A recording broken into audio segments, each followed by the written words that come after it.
Buenos dias, good morning, good evening. How's everyone doing out in the world? I'm here with Alberto Franceschi, great friend, extraordinary soccer player, and someone making his dreams happen every single day. My name is Matias Acosta. I am uh, Matias. I engineer, I write, I help people grow, and me and Alberto have been friends for a very long time, and we're recording this episode to learn from Alberto because I, he has scored so many goals in his career. He's defended so many games in his career. He's put his heart into everything he does in soccer. So we're talking to him today, and we want to understand and learn more from his game, his tactics, his techniques, his way of doing things, so that we can get better as players and as people. So Alberto, I'll let you introduce yourself, even though I kind of already did it, but Hello, guys. My name is Alberto Franceschi. I'm from Venezuela. I was raised in Miami, and I've played across numerous countries, a lot of games, a lot of divisions, a lot of a lot of games played everywhere, college, United States, Venezuela, Finland, Italy, Spain, and I'll be here talking about what football means to me and a few questions that Matias will have for me to learn about the game, what I know, and my experiences. so let's start there. So what does the game mean to you? The game is it's tough to call it a game, right? Because for me, it's an education. That's the first of all. That's how I take it. It's a way of living for me. Super important is even hard. You guys can see how tough it is for me to describe it into words because of everything that I put into it. It's a symbol of never giving up, hope, love. It's really tough to put it into words, sentences, or even anything. So that's what I can tell you about the game of football for me. Yeah, I've seen all the love you put into it throughout the years, throughout life, and just how much you love to play, how much you love to watch, how much you love to think about it. I mean, you think about it all day. There's not a lot of other things that you think about, and how to improve your game and how to enjoy yourself more on the pitch. So it's always amazing to hear your experiences and to hear about your games and understand what position you're playing and understand how you're performing in certain games. It's been really cool to watch you over the years. So let's get tactical because I wanna learn more from you. I need to learn more. I was very good at goalkeeper growing up. We won a state championship together, but I want to learn how to be a better player. So I'm gonna ask you questions. I want to ask you All questions. right. I want you to answer for me, and I want you to answer to everybody else that might be wanting to learn out there. My little cousin Felipe is probably going to be listening to this, and I'm sure a ton of other players are eager to learn your techniques. So, a problem I used to have was when I would go on long runs down the line, and have space to push up the field as a winger. How do I maintain my balance when sprinting down the line and also, maintaining ball control? Because sometimes I would fall. So just curious there. I mean, there's many reasons why you could lose your balance and of course fall down when you're going full sprint. A couple things could be you're a little bit accelerated because you see space, you're excited, and you're just going full speed without even thinking about it too much. Sometimes it could also mean that you have defenders trying to push you, and when you're in the wing and you're attacking towards space, towards the goal, the number one the number one job for the defender is to not let you go through, so there's many reasons for you to maintain your balance. You have to be sure of where you're going. You need to be composed and also try to take the decision of the space you want to take with the ball. So it depends the space that the defender gives you. If you're going down the line, you don't have to go at full pace. You can take your time per se, but also at a decent speed and not going completely slow. If the defender gives you a little bit of space inside, you have to try to get your body through him, like in front of him. So then he either fouls you or you're either through on goal. But For me, the main reason, the main option to maintain your balance is using your arms to lean over the defender to make him fall, not Got it. you. Got it. Not Makes you. makes Not sense. you. You have to have your head up, always looking towards the field, knowing that the ball's in your feet and trusting your ability. The ball's not gonna go anywhere unless you push it away. Yeah. Okay, that's awesome. Yeah, so I'm gonna practice more my ball control and not even looking at the ball as I'm sprinting. So I'm gonna continue to practice that, and I'm also gonna think about the different pathways I could take. Right. So just apply some more thinking to how I'm to what I'm doing in each different play and try to play out the different scenarios. And I think that comes with experience. Okay, so great. All right, so I got to. Experience, and also at the wing, you get a lot of time to think. You're patient. You don't get the ball that much, and it depends. You're wide, and you see different areas where you can receive the ball in the spaces that they're gonna give you. So, your number one job is to look at the. Let's say you're in the right wing. You look at the left back, and you see where he's going. If he steps a little bit to you, you make a run. If he gives you space, you ask it for feet, and then you got time. You just have to be calm and know the three options of where you can go and full go with a decision as soon as you decide. Okay, awesome. Thank you. Thank you. Okay, so I have another question that's related. Okay, so I'm on the wing, right? I get the ball. How do I pass well when I'm under pressure? How do you handle pressure? I mean, right, I play in the middle, so the pressure is even worse because you get four guys sometimes in the spaces that you receive it. So you always have to be calm and trust in your ability. Everyone gets nervous at least in the first pass, in the first control. You're going to be nervous. That's impossible. It's hard to put your mind without it. You just have to try to be as composed as possible and trust that you're going to control the ball. Unless you see a clear pass that is first time, you hit it one time and you move after that. But you have to also use your body to protect yourself from the defenders. And little by little, once you start getting into a rhythm, you'll feel more and more comfortable. You have to know the spaces that you have free between you and knowing where your control is going to be and trust that your teammates are going to be there to support you because football is not played alone. If you freak out once, if you're going to lose it. But after you lose it, it's also what are you going to do after you lose it? Are you going to get mad at yourself or are you going to go try to win it back immediately? Every second counts. So the answer to your question is you have to be as calm as you want, and you have to always want the ball and trust that your teammates are going to give it to you in a situation that you're not going to mess it up. Sure. Yeah, that's important. Trusting your teammates, trust that you're getting the ball and in a space that's viable, and if not, taking action to just get it out of the way. But also, I think it's very important, like you said, that situational awareness, having a perception of the players around you, both your team and your opposition, understanding those players and being able to sense them with your peripheral vision, Hmm. and and yeah, I mean, I think that's something you've always had very well in a very intuitive way, being able to have that situational awareness and being able to predict what could happen, like you said, your touch, how it's going to happen before it happens. Yeah, that little by little, your instincts are gonna take over, and you're gonna be more calm and confident. And at the end of the day, like you said, the peripheral vision is very important, not just of where the players are, but also what spaces are open. So if you receive the ball towards your middle and you see that there's space towards your right side, you lean your body a little bit and take a touch towards your right side. And then the teammates should come here and support you. And if not, you kind of are solving all the situations in a second, point 0.5 seconds.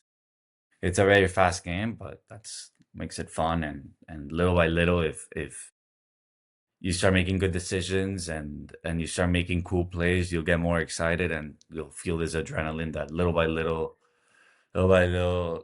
uh, instincts are gonna take over and you're gonna feel really good about yourself. That's awesome. That's so cool. That's so cool. All right. So you were a forward for a very long time. Right now you're playing in the middle, but you were a forward. I mean, you were our top goal scorer in our season during for the state championship. The season we won the state championship, you scored so many goals, so many important goals, and you really kept the team going. So how do I score more goals? How do I put myself in positions to score more? What's the secret to scoring goals? Yeah, well, when I was growing up, I never really was much of a goal scorer growing up when I was little. And yeah, it was frustrating. I would get in decent positions, but you start doubting, being scared of missing chances, and that little by little starts taking over you. And you don't want to get in positions to score because you don't want to miss. Because is the most visible mistake that an outsider could watch. So no matter how little you know about football, seeing someone miss a goal, everyone will talk about it. No, no, no, no. Even a baby will figure out like, oh look, that guy missed a chance. How did he miss that? How did he miss that? How did he miss that? So no one really wants to get into the positions. But yeah, then in Palmer and little by little, I started getting more options, more chances, and looking for more and more and more and more and more and more, and missing more, and little by little, caring less about what people were saying. And at the end of the day, is just trying to get it in the positions for the ball to arrive to you in the box. So most of my goals were because it was high school, long balls. They would just kick it up, and I go 1v1 towards the defender and pick a side and just shoot. There's not much of a secret in terms of that one. You just have to be in the positions that do you think the ball's gonna arrive near the box and being for go to every rebound, kind of see what your teammate's gonna do and see where the ball's gonna arrive and reality for me is not being scared to miss because if you are you will never get the chances and missing means that you're in the correct position and that if you keep doing that eventually they're gonna go in. So for I think the biggest secret is try to be composed and know that missing is a complete possibility and be in areas where you think the ball is going to land when the team's attacking and the other team's half. And do you have techniques for improving the shot?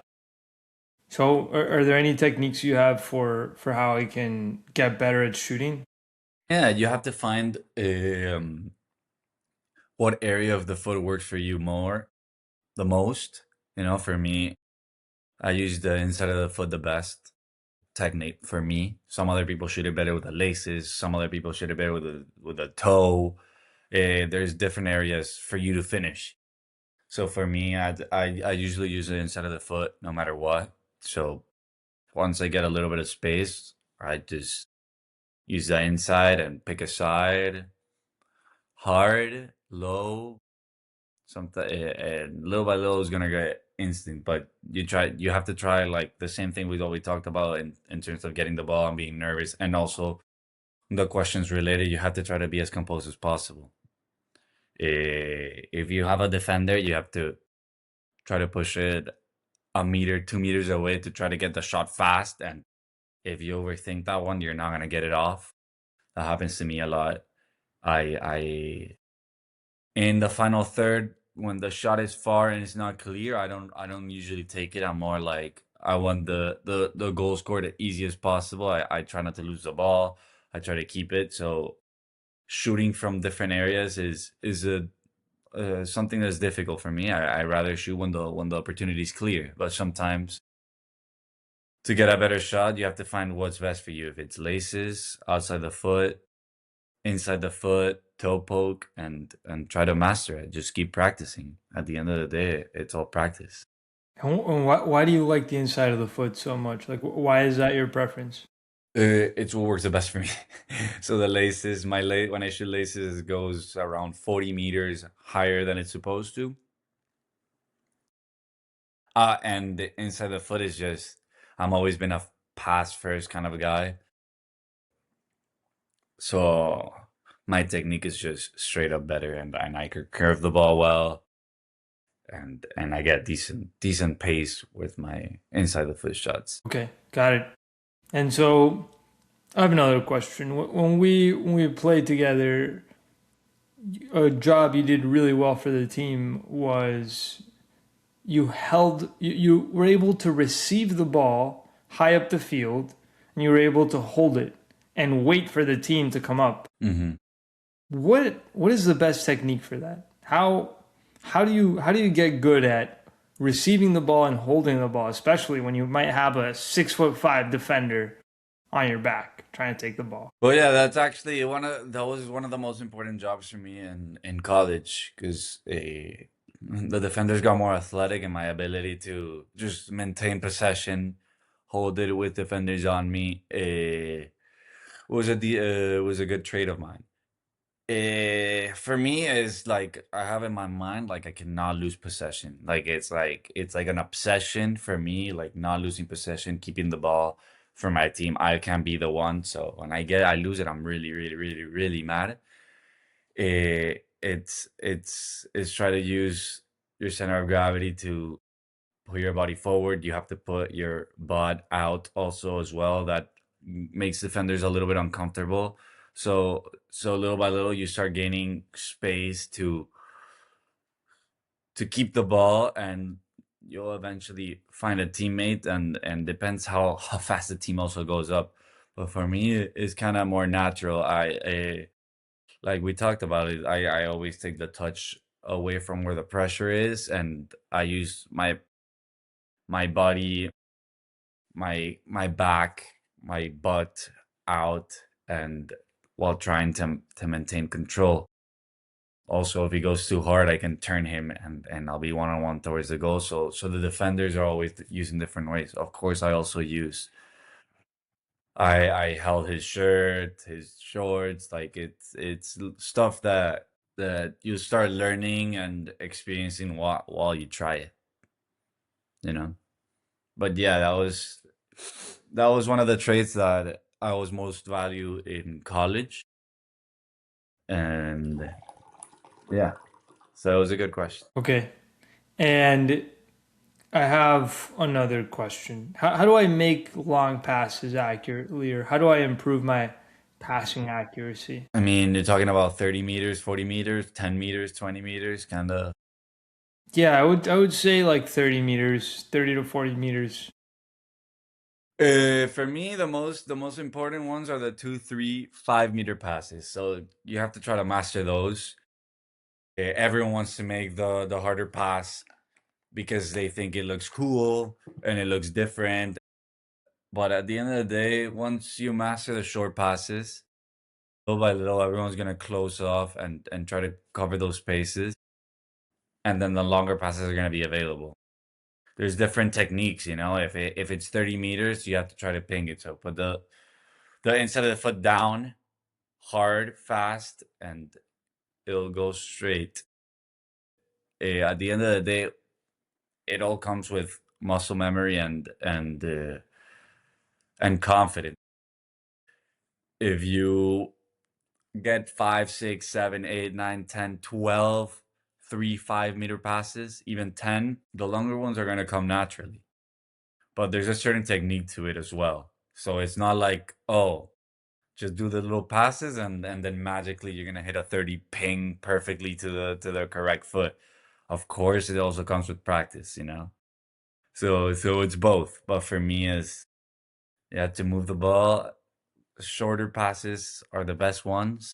And then when the team's all tucked in, you take a touch with your left foot, and it's called a ping. You put the inside of the foot down low on the ball and hit it, and don't swing completely. Just stop it right when you hit it, and it should go fairly directional. So you kind of stop the foot as soon as you hit it. Interesting. So, okay, Yeah, cool, cool. All right, it's called a ping. Yeah. a ping. Okay, amazing. So we're coming up on time here. So I want to ask you two things to finish off. How do you score for championship games? how do you score in championship games? And what is like one key insight that can help anyone become a better player today? Yeah. I mean, the championship game, I don't know. That's something you're not really thinking about in the moment, but you have to kind of own it. You be like, "This is my game. Is the same thing. Is the same game every time." You try to take it as differently as you can, and if the opportunity comes, you have to be confident enough that you want to take it. So there's no true secret to it. It's just treat every game like it's the same, and always try to improve and try to be as consistent as possible. And if every game you're scoring, there's a higher chance that you will score in the championship one. Yeah, and I feel like it's a buildup of the season too, a buildup of the effort, like your entire season. Like you have to build yourself up to be the person who scores in that game. You scored the golden goal for us, you won the championship for us, and I felt like you built up to that moment. Every goal you scored throughout the season, but also every practice, just everything you did.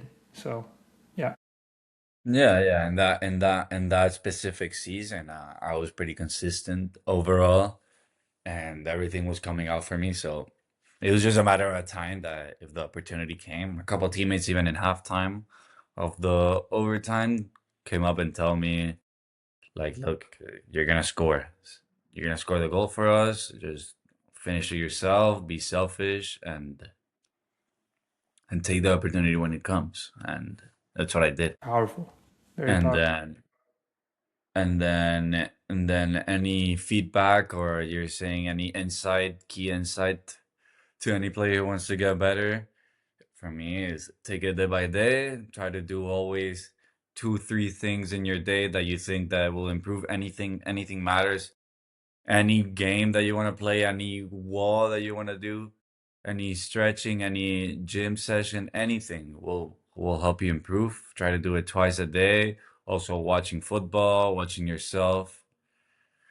Just you have to be the most difficult thing is being consistent. Every day you have to be working. And if one day passes and you didn't work, I think you should be you should be you should be thinking of how you can make it up the next day. Absolutely. Absolutely. So yeah, keep going, everyone. Keep grinding. Do every single thing you can to make it happen. I think that's the message here. Alberto, thank you so much for this conversation. It's helped me improve as a player, and I'm sure it's helped a lot of other people improve as a player. It's so inspiring to continue to watch you and continue to watch you grow, continue to watch you improve, and your calmness, your wisdom, everything you've gained as a player really shows every time I talk to you and every time I watch you play. So it really is a privilege to talk to you. I'm so happy to be able to call you my friend, and we'll talk again soon. Thank you so much, Matias. And I mean, this is just starting, right? This is episode 2 of our thing, and see you guys in a couple weeks or next week. See you guys next week. Bye.